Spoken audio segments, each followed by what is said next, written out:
Tonight, SGA elections on Troy's campus. Find out more. Plus, students prepare for Higher Education Day. Stay tuned. Troy TrojanVision Nightly News starts now. From the High Definition Digital Production Center on the Troy campus, with news from Troy University locations around the world, this is Troy TrojanVision Nightly News. Welcome to Troy TrojanVision Nightly News for February 20th, 2013. I'm Deatra Montgomery. And I'm Bailey Majors. Thank you for joining us this evening. The Student Government Association has had a busy week preparing for today's SGA elections, but has another big event on the horizon. Judson Garner has the details. Student Government Association President Will Thompson has probably not been thinking too much about the SGA elections because Higher Education Day is right around the corner. In Tuesday's meeting in Howell Hall, Thompson said that after lobbying for more higher education funding, the most common response he heard from Alabama representatives and senators was make sure you have people show up for Higher Education Day, and more SGA executives stressed the importance of attending the rally for more higher education funding. I know I'll be out there with a megaphone screaming for more funding, and I hope that you will too. Now on to the most important committee announcements of the night. Tonight is the night walk, so that's our committee's main focus right now. The night walk is an event done periodically throughout the year by SGA senators. Senators basically look for potential safety hazards for students and then send their concerns to the university administration. The bill for Troy University's documentary club has passed, and the club is now an official campus organization. The documentary club hopes for students to watch and discuss films in order for students to gain a better understanding of a complex issue. Judson Garner, Troy TrojanVision News. The Higher Education Day rally is next Thursday at the State House in Montgomery. Attendance at the rally is an excused absence. The SGA has transportation available for students. To sign up, you can go by the SGA office in Trojan Center, room 215. We'll learn more about Higher Ed Day later on in Trojan Talk. And while the SGA is still busy with events for this semester, they are already in the midst of getting ready for next year as students decided today who will be in charge of student government next fall. On Wednesday, Troy University students were standing in line to vote for new Student Government Association representatives for the 2013-2014 year, and they were able to vote only needing one thing. All you have to do is just bring yourself and your Trojan ID, and you can vote here in the SGA office. Students were able to vote for candidates that were running for the president's seat, vice president of legislative affairs, vice president of campus activities, clerk, and secretary. Members of the SGA stated that it was important for students to use this opportunity to exercise their rights.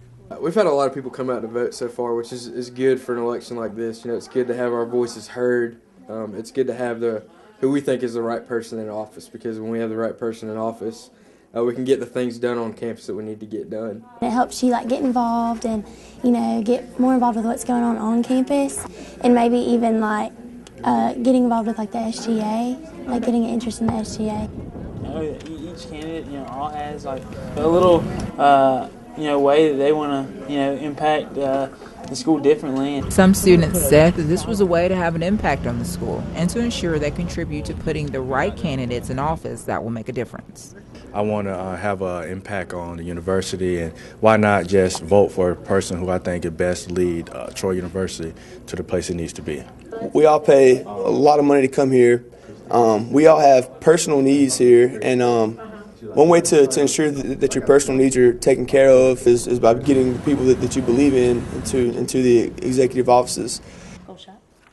Voting in at 5 o'clock. We will have the results for you tomorrow here on Trojan Vision. Well, Bailey, it's very important as we get older to be aware of our health and staying healthy. That's right, Deatra. And last night, one local organization held an event to raise awareness and funds for an organ vital to all of us. The American Heart Association chapter of Pike County held their annual Heart Walk Tuesday night, raising awareness of heart disease and giving the community of Troy tips for having a healthy heart. We're getting together to celebrate all the hard work throughout the year that we've raised funds for the Heart Association. And pretty much walking for a cause and raising money to help the foundation and to better serve our community. We're trying to make the people in Pike County aware of ways that they can prevent and fight heart disease. The Heart Walk honored survivors of heart and stroke disease, such as Kathy Sheffield, who survived a heart attack. February the 29th will be a year. I was at work when I had my heart attack, and it felt like an elephant had sat on my chest. I had 2 stents, my right coronary artery and my right coronary artery distal.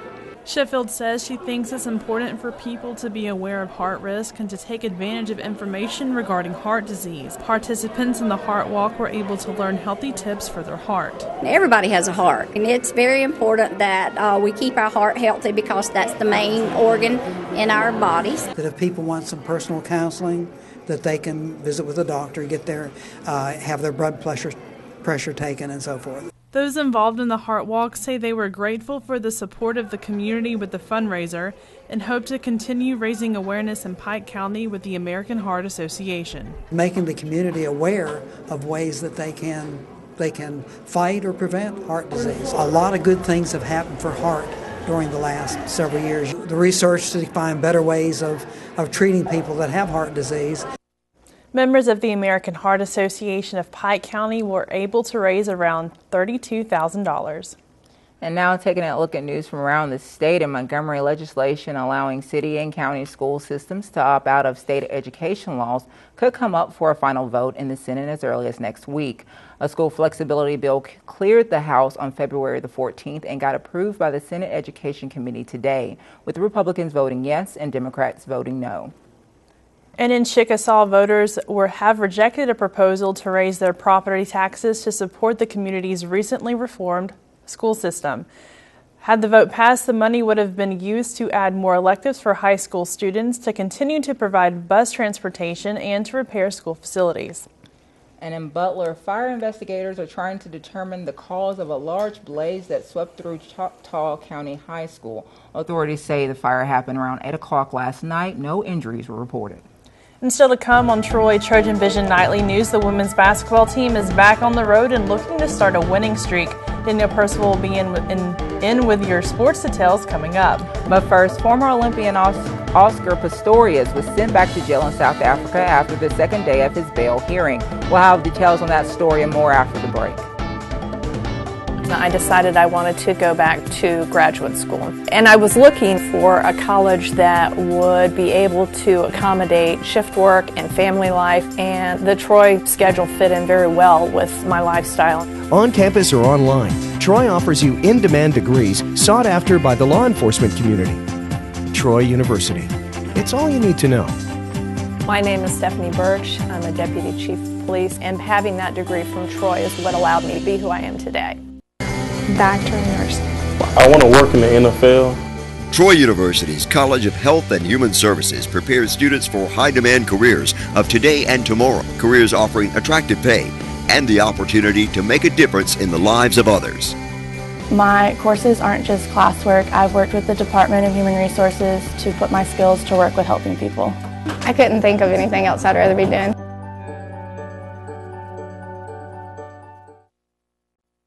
From the high-definition digital production studios of Troy University, you're watching the award-winning Troy TrojanVision Nightly News. And now for a look at what's happening across the nation and around the world, we'll go to Deatra Montgomery at the Global News Desk. Deatra. Thanks, Bailey. Police called amputee runner Oscar Pistorius a flight risk in court Wednesday. Lawyers for the former Olympian are trying to convince the judge to let him out on bail before his trial for allegedly killing his girlfriend. Tina Krause has the latest from London. Oscar Pistorius arrived in court to hear dramatic testimony from the lead detective in the premeditated murder case against him. The officer testified he found Reva Steenkamp lying dead at the bottom of the stairs in Pistorius's home. The former Olympian sobbed as the detective said the 29-year-old model was wrapped in towels and had 3 bullet wounds, including one in the head. The double amputee, known as Blade Runner, says his girlfriend's death was a tragic accident, that he shot his lover through a closed bathroom door because he thought she was an intruder. But prosecutors believe the former Olympian killed her after a Valentine's Day argument. They say a witness heard nonstop shouting coming from their home, although the defense later revealed the witness lived a half a mile away. There was also a back and forth about 2 boxes discovered in Pistorius's bedroom. Police said they contained needles and banned drugs. The defense said it was an herbal remedy. Outside court, South Africans can't believe the hero who represented them at the London Olympics is now facing a murder charge. It's very difficult to accept it because he was a role model, and I think about all the children who looked up to him. The runner's uncle says Pistorius is innocent. He's not a violent person. He's a peacemaker.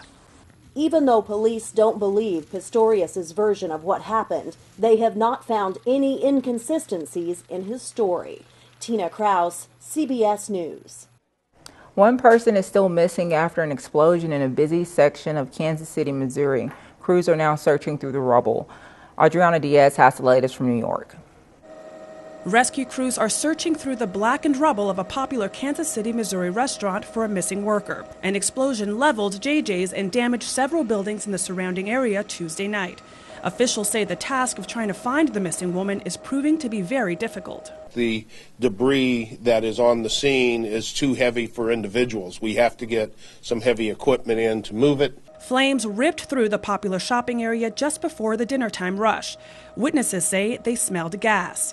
Fire officials confirmed there was an accident at a construction site about an hour before the blast. We were called for a construction worker that had struck a gas line. We arrived on the scene there, conferred with Missouri Gas Energy at the time. The explosion and fire injured at least 14 people, some critically. A major winter storm is expected to hit the area Wednesday night, so city officials say they are working fast to find the missing woman and collect evidence that will help with the investigation. Adriana Diaz for CBS News. For years, doctors have said antioxidants could help battle a number of illnesses, from cancer to heart disease. But new research shows they may not make much difference when it comes to stroke and dementia. Randall Pinkston reports. Ashley Potts always makes sure fruits and vegetables are on her shopping list. I've always loved them. My parents got lucky. Fruits and vegetables are packed with antioxidants that can boost the body's immune system. But a new study finds there are some things antioxidants can't do. They looked at whether or not it reduced the rate of either dementia, Alzheimer's disease, or stroke. And unfortunately, it did not do either. Harvard researchers followed more than 5,000 people over 14 years, tracking the food they ate. They found many got their antioxidants from coffee and tea. There is some suggestion that the source, what you eat, that not all antioxidants are created equal. Doctors say eating fruits and vegetables is still the best source of antioxidants. Getting plenty of those foods reduces the risk of obesity, hypertension, and heart disease. The importance of a healthy, balanced diet that tastes good cannot be underestimated. At least half of Potts' diet is fruits and vegetables. It's really important to take care of my body. She dances and acts, so she says eating right is not only good for her health, but for her work. Randall Pinkston, CBS News, New York. And that wraps things up from the Global News Desk. To see more stories from across the country and around the world, you can tune into Trojan Vision Global News right after the nightly news. Now back to you, Bailey. Thank you, Deatra. Now Danielle Percival joins us for a look at sports. So Danielle, the women's basketball team has had a bit of luck. They've been able to win a couple of games, and they're looking to extend that tonight. Well, that's right, Bailey. If the team is able to pick up a victory tonight, it would start a winning streak. They'd also be able to accomplish something they haven't done since 2008. So, maybe luck's on their side tonight. Right. For the women's basketball team, they've won triple the number of games they did last season, which is a big improvement. And when you're in Shanda Rigby's position of turning a program around, simply moving forward is a step in the right direction. The Trojans will be in action tonight against a team they've already beaten once this season. Their first conference victory of the year came against the Ragin' Cajuns of Louisiana Lafayette, but any conference victory is big at this point in the season. The conference tournament is only a few weeks away, and Coach Rigby knows her team could be dangerous in the tournament. Already proven we can beat the best team and possibly the second best team in the conference. So it should be interesting. Everybody should be on the edge of their seats.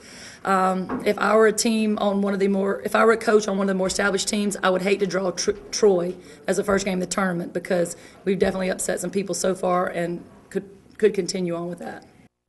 The Trojans and the Ragin' Cajuns will be in action at 7 o'clock tonight in Lafayette, and Troy has the opportunity to sweep a conference school for the first time since 2008. And in the men's last outing, the focus was on winning number 500 for Coach Don Maestri. But another storyline from the game was how the Trojans were going to handle the hotshot NBA prospect Tony Mitchell. Mitchell is a 6'8", 235-pound sophomore who averages 13 points and 8 rebounds per game. In the Trojans' first contest against the Mean Green, Mitchell had his best game of the season, scoring 29 points and recording 15 boards.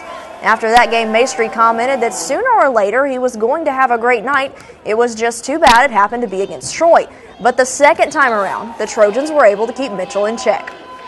Overall, I thought our kids did a pretty good job battling him in there, and well, you can just tell he was 3 for 8, you know, so he didn't get as many shots. He's going into the pros. I mean, he's going to be a professional NBA basketball player.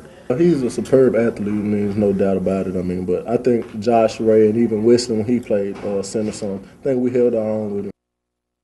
The men will be on the road tomorrow night facing Louisiana Lafayette and also looking for the season sweep. The Trojans and the Ragin' Cajuns will be in action at 7 o'clock Thursday evening. And when it comes to baseball, it doesn't get much easier than the Trojans had it this weekend.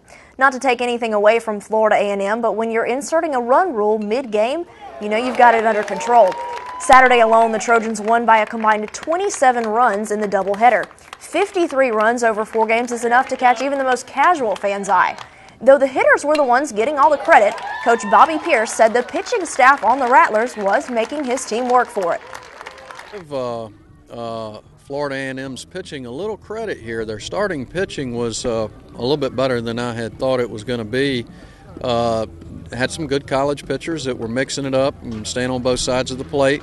We had to really battle to score early. Then when we got into their bullpen, things changed in a hurry. We started scoring runs in bunches. The Trojans will be in tournament play in Florida this weekend. They will take part in the UCF tournament in Orlando Friday through Sunday. And after splitting their opening weekend, the softball team was unable to finish at the top of their home tournament this past weekend. The biggest matchup of the weekend was against the Virginia Tech Hokies, but it was North Florida who seemed to give the Trojans the most trouble. On Friday night, the Trojans gave up the lead on the last play of the game and lost 3-2.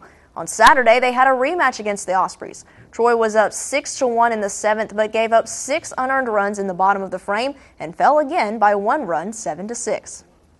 Bouncing back from Virginia Tech, we had those 3 losses in a row, 2 of which we really just, even though North Florida's a very good team, we just handed them those losses. And I'm just really proud that our kids, being very, very tired and very emotionally drained, were able to bounce back and defend our turf well on Sunday afternoon.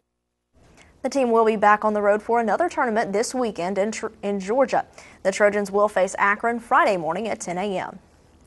So Deontra Bailey, the women's basketball team, has the chance to sweep a conference opponent for the first time since 2008. It would be a very impressive feat. Great to see that the women's basketball team is having some success, and hopefully it continues tonight. Absolutely. Best of luck to them. Like you said, it would be great if they had a winning streak. That's right. Hopefully they can bring home the win. Absolutely. Thanks, guys. Thank you. And still to come on Troy TrojanVision Nightly News, we'll learn more about the Higher Education Day next Thursday in Montgomery. But first, we've seen clear skies and cool temperatures so far this week. What can we expect any warm temperatures to come our way? Courtney? Well, Bailey, it looks like those cool temperatures are around the state and maybe even some rain, but I'll have more details coming up next in weather. I have fallen in love with social work, and I think I finally found my niche and what I'm good at and what I can go far in life. As soon as I started athletic training, I fell in love with it. Troy University's College of Health and Human Services prepares students for high-demand careers of today and tomorrow. Careers offering attractive pay and the opportunity to make a difference in the lives of others. My courses aren't just classwork. I've worked with the Department of Human Resources to put my skills to work with helping people. With bachelor's and advanced degrees in athletic training, sport and fitness management, nursing, human services, rehabilitation and social work, health education, and physical education, all of Troy's College of Health and Human Services programs are nationally accredited, and our helpful faculty is dedicated to quality and student success. As long as you're willing to do the work, they're willing to sacrifice their time and effort to make sure that you get to your goal. We change the world. Come join us. Contact Troy University, where we educate the mind to think, the heart to feel, and the body to act. from the high-definition digital production studios of Troy University. You're watching the award-winning TrojanVision Nightly News. And now Courtney Addison joins us for a look at weather. Well, Courtney, even though it's still a little chilly outside, we still see that there's warmer temperatures coming our way. Are those warmer temperatures going to keep increasing throughout the week? Well, it looks like the temperatures are going to stay about where they are for right now. And even though this past couple of days we've seen really sunny skies, it looks like tomorrow temperatures are going to stay about the same, but we could see some clouds and some rain move into our area in the afternoon. But I'll have more on that later on. First, let's take a look at our campus snapshot. Right. Looking at our campus snapshot, we see a sunny day outside, very few clouds outside, a little bit cool outside and a little bit of light winds.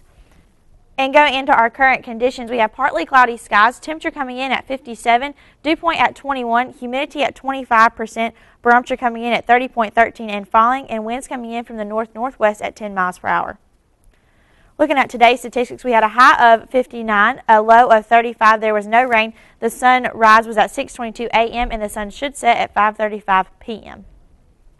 And looking at temperatures from around the state, for the most part, everyone is experiencing temperatures in the 40s and the 50s, with the exception of Huntsville. They're seeing temperatures into the 30s. But we also have, for the most part, everyone is seeing sunny skies with a few clouds. We have Mobile coming in at 58, Birmingham 42, Huntsville 38, Montgomery at 53, Troy and Phoenix City coming in both at 57, and Dothan at 59. Looking at a bigger scale, looking at temperatures from around the southeast, most everyone is seeing very cool temperatures. Even places in Oklahoma and Arkansas as well as Tennessee are experiencing temperatures into the 30s. So it's very, very cool where that cool front has already moved through their area, which is in our area right now. Looking at our current temperatures around the United States, we have very cool temperatures in the 20s and the 30s as well. Some people are even seeing temperatures into the single digits. So for the most part, unless you're in the southern part of Florida or southern part of Texas, you're seeing very cool temperatures in the 30s and 40s. Going into our current surface map, we have lots of low pressure systems and stationary fronts developing out into the western part of the United States, as well as icy conditions and snow. Taking a closer look into our area, we have this cold front which has already moved through our area, which brought those cooler temperatures that we have been experiencing the past couple of days. We even have an icy conditions and snow developing in parts of Oklahoma as well as Arkansas. Going in our precipitation forecast for the next 48 hours, we could be seeing lots of rain, anywhere from 1 to 3 inches of rain in our area. For the most part of the southeast part of the United States, could be seeing some rain, so keep your eye on that.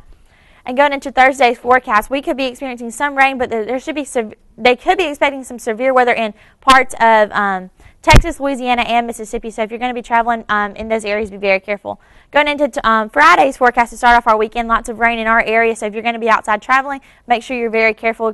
Parts of Alabama and the southeast could be experiencing very heavy rain. Same for Saturday. Most of that rain has moved out of our area. Light rain is possible. And finishing off our weekend on Sunday, most of the rain has already moved down to the coastline, so it should remain clear. There is still that possibility of light rain, though. Going into tonight's forecast, we have partly cloudy skies. Most of those clouds should be rolling in after midnight, with light and variable winds coming in from the north-northeast at 8 miles per hour with a low of 30. So it's going to be a very chilly night. If you have to be outside, make sure you keep a jacket and a blanket on hand. Going into tomorrow's forecast, should be a sunny morning but a cloudy afternoon. There's a 100% chance of rain for tomorrow afternoon. There should be strong winds coming in from the east-southeast at 15 to 20 miles per hour with a high of 56. So the temperature is going to remain about where it was today, but that rain should be moving in tomorrow afternoon. Going into our 4-day forecast, rain for tomorrow, 100% chance of rain. That 100% chance of rain turns into about 30% chance on Friday, and that goes into a 10% on Saturday. Most of our highs are going to be in the mid-50s with lows in the 40s for Saturday, so we're expecting temperatures into the 30s at night. So Deatra, Bailey, we have seen those very sunny skies the past couple of days, but that rain could be moving in tomorrow, but the temperature should remain about where it is. Good to know. Thanks so much, Courtney. Thank you.